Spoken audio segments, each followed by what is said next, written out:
Le 25 mai 1944, Maria Valtorta écrit: J'ai revu le paradis, et j'ai compris ce qui fait sa beauté, sa nature, sa lumière, son chant.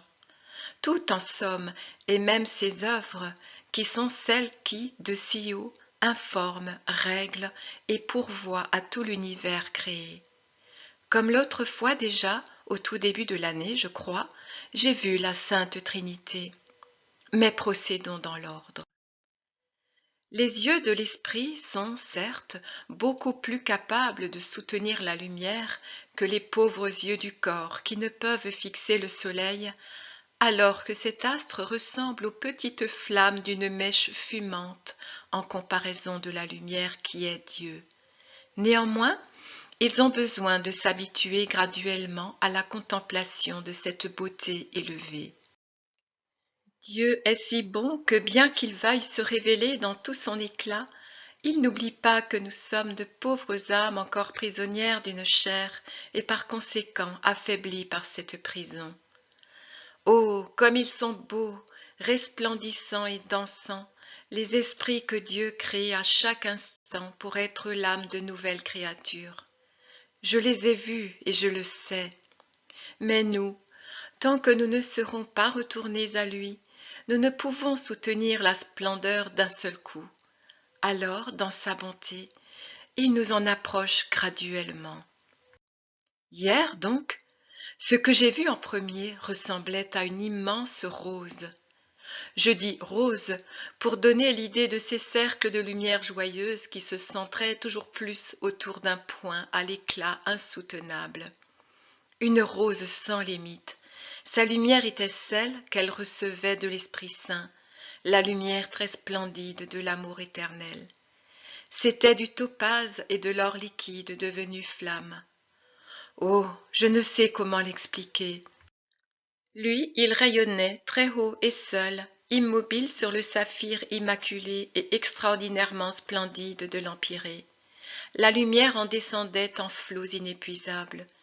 Cette lumière pénétrait dans la rose des bienheureux et des cœurs angéliques et la rendait lumineuse de sa lumière, qui n'est que le produit de la lumière de l'amour qui la pénètre.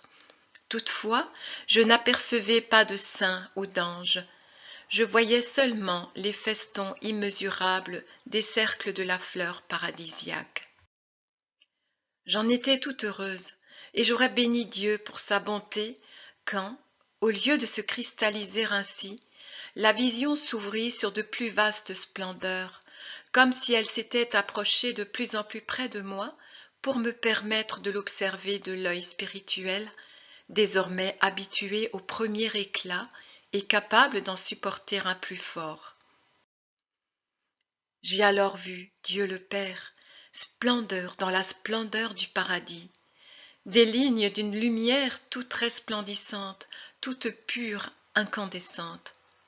Pensez, si je pouvais le distinguer dans ce flot de lumière, quelle devait être sa lumière qui, bien qu'entourée d'une telle autre, l'estompait comme si ce n'était qu'une ombre devant son éclat? Esprit. Oh, comme on voit ce qui est esprit, c'est tout. Si parfait que c'est tout. Ce n'est rien, car même le toucher de tout autre esprit du paradis ne pourrait atteindre Dieu, l'esprit le plus parfait, même dans son immatérialité, lumière, lumière et rien d'autre. Face à Dieu le Père se trouvait Dieu le Fils. Il était revêtu de son corps glorifié, sur lequel resplendissait l'habit royal qui en couvrait les membres sans en cacher la beauté absolument indescriptible.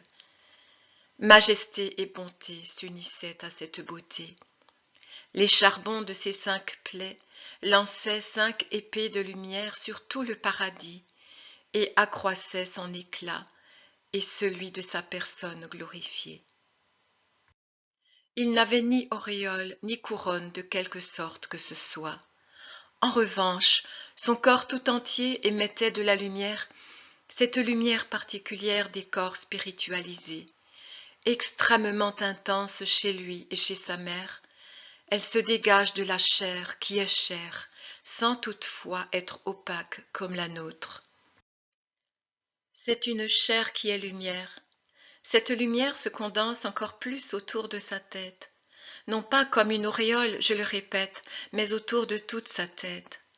Son sourire était lumière, son regard était lumière, de la lumière perçait de son front superbe sans blessure.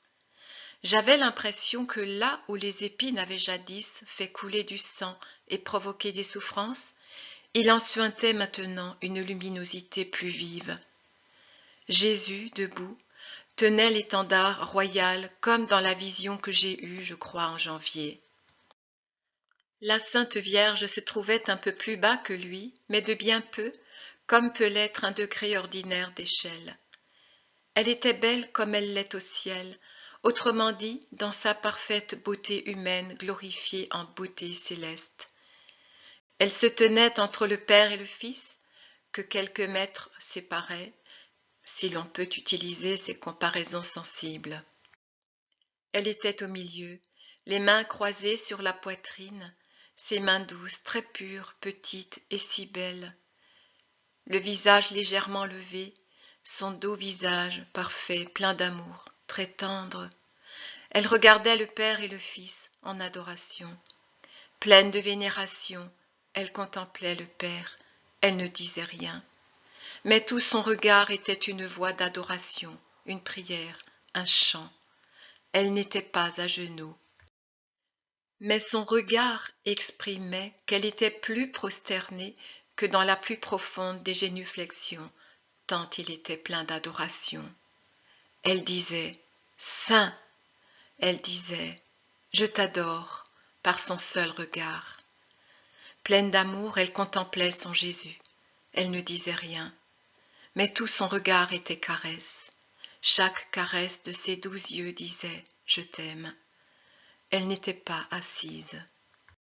Elle ne touchait pas son fils, mais son regard le recevait, comme si elle le tenait sur la poitrine et l'enlaçait de ses bras maternels, comme pendant son enfance et à sa mort, sinon davantage. Elle disait « Mon fils, ma joie, mon amour » de son seul regard. Regarder le Père et le Fils faisait ses délices. De temps à autre, elle levait le visage et les yeux plus haut pour chercher l'amour qui resplendissait tout en haut, perpendiculairement. Alors, sa lumière éblouissante, faite de perles devenues lumière, s'allumait comme si une flamme se saisissait d'elle pour l'enflammer et l'embellir.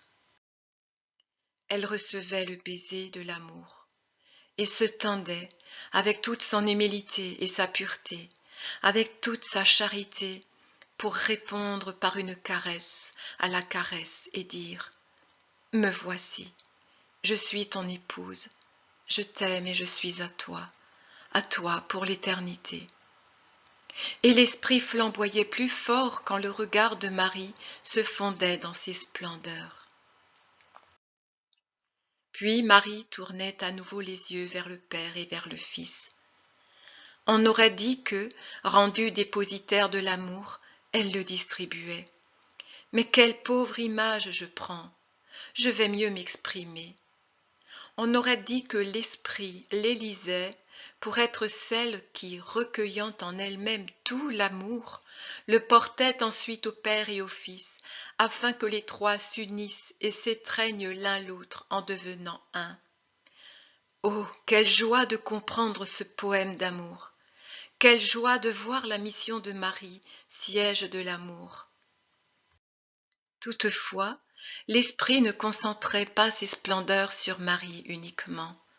Notre mère est grande, seul Dieu lui est supérieur. Toutefois, un bassin, même s'il est très grand, peut-il contenir l'océan? Non, il s'en remplit et en déborde. Mais l'océan étend ses eaux sur la terre entière. Ainsi en est-il de la lumière de l'amour. Telle une perpétuelle caresse, elle descendait sur le Père et sur le Fils et les enlaçait dans un anneau de splendeur. Après s'être béatifiée au contact du Père et du Fils, qui répondaient avec amour à l'amour, elle s'élargissait encore et s'étendait au paradis tout entier. Celui-ci se révéla en détail. Il y a les anges. Ils se trouvent au-dessus des bienheureux, en cercle autour de ce pivot du ciel qui est Dieu un et trine, avec au cœur ce joyau virginal qu'est Marie. Ils ressemblent plus fortement à Dieu le Père. Esprits parfaits et éternels, ils ont des silhouettes de lumière, d'une lumière inférieure uniquement à celle de Dieu le Père, et ont une forme de beauté indescriptible. Ils adorent, ils dégagent de l'harmonie. Comment? Je l'ignore, peut-être par la palpitation de leur amour, car il n'y a pas de paroles, et les lignes de leur bouche ne font pas changer leur luminosité. Ils resplendissent comme des eaux immobiles frappées par un soleil ardent. Mais leur amour est chant, il est une harmonie tellement sublime que seule une grâce de Dieu peut permettre de l'entendre sans en mourir de joie. Plus bas se trouvent les bienheureux. Leur aspect spiritualisé leur donne de ressembler plutôt au Fils et à Marie. En comparaison des anges, ils sont plus compacts, je dirais perceptibles à l'œil, et c'est une impression au toucher. Cependant, ils sont toujours immatériels, mais chez eux, les traits physiques sont plus prononcés et diffèrent de l'un à l'autre. Cela me permet de comprendre qui est adulte ou enfant, homme ou femme. Je n'en vois pas de vieux si l'on entend par là la décrépitude. Il semble que, même quand les corps spiritualisés sont ceux d'une personne morte à un âge avancé, là-haut, toute marque de délabrement charnel disparaisse. Il y a plus de majesté chez une personne âgée que chez une jeune. Mais rien de cette misère faite de rides, de calvitie, de bouches édentées et de dos voûtés propres aux humains. On dirait que leur âge maximum tourne autour de 40 ou 45 ans, autrement dit celui de la virilité épanouie, même si leur regard et leur aspect ont une dignité patriarcale. Parmi cette foule, oh, quelle grande foule de saints et quelle foule d'anges! Les cercles se perdent progressivement, deviennent un sillage de lumière à travers les splendeurs bleu turquoise d'une immensité sans bornes. Et de tout au loin, de cet horizon céleste, les sons d'Alléluia sublimes proviennent encore, et la lumière vibre, elle qui est l'amour de cette armée d'anges et de bienheureux. Parmi cette foule, je vois cette fois un esprit imposant, grand, sévère et pourtant bon. Il a une longue barbe qui descend jusqu'à la mi-hauteur de sa poitrine, et il tient des tables. Les tables semblent être celles en cire dont les anciens se servaient pour écrire. Il s'y appuie de la main gauche, il les tient appuyées sur son genou gauche. J'ignore de qui il s'agit. Je pense à Moïse ou à Isaïe. Je ne sais pas pourquoi, mais c'est ainsi. Il me regarde et sourit avec une grande dignité. Rien d'autre. Mais quels yeux il a! Ils sont faits précisément pour dominer les foules et pénétrer les secrets de Dieu. Mon âme devient de plus en plus capable de voir dans la lumière, et je m'aperçois que ces miracles incessants que sont les œuvres de Dieu se produisent à chaque fusion des trois personnes, fusion qui se répète à un rythme rapide et ininterrompu, comme sous l'aiguillon d'une faim insatiable d'amour. Je vois que le Père crée les âmes par amour du Fils à qui il veut donner un nombre toujours plus grand de disciples. Oh, que c'est beau! Elles sortent du Père comme des étincelles, comme des pétales de lumière, comme des joyaux globulaires. En fait, je ne suis pas capable de les décrire. C'est un jaillissement incessant d'âmes nouvelles. Elles sont belles, joyeuses de descendre, entrer dans un corps par obéissance à leur hauteur. Comme elles sont belles quand elles sortent de Dieu. Étant donné que je suis au paradis, je ne vois pas, je ne peux pas voir à quel moment la faute originelle les tâche. Par zèle pour son Père, Le Fils ne cesse de recevoir et de juger celles qui, à la fin de leur vie, reviennent à l'origine pour y être jugées. Je ne vois pas ces âmes.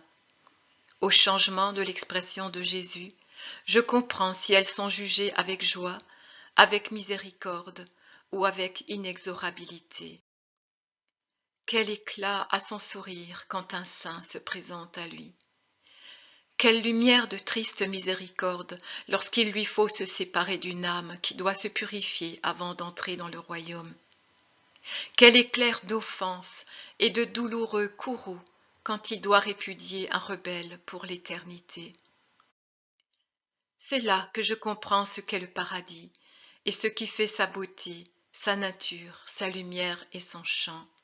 Il est fait d'amour. Le paradis est amour. En lui, c'est l'amour qui crée tout. L'amour est le fondement sur lequel tout repose. L'amour est le sommet dont tout provient. Le Père agit par amour. Le Fils juge par amour. Marie vit par amour. Les anges chantent par amour. Les bienheureux louent par amour. Les âmes sont formées par amour. La lumière existe parce qu'elle est amour. Le chant existe parce qu'il est amour. La vie existe parce qu'elle est amour. Ô amour, amour, amour, je m'anéantis en toi, je ressuscite en toi, je meurs comme créature humaine car tu me consumes, je nais créature spirituelle car tu me crées. Sois béni, béni, béni, amour, toi, la troisième personne. Sois béni, béni, béni, amour qui est l'amour des deux premières. Sois béni, béni, béni, amour qui aime les deux qui te précèdent. Sois béni, toi qui m'aimes. Sois béni par moi qui t'aime, car tu me permets de t'aimer et de te connaître, ô ma lumière.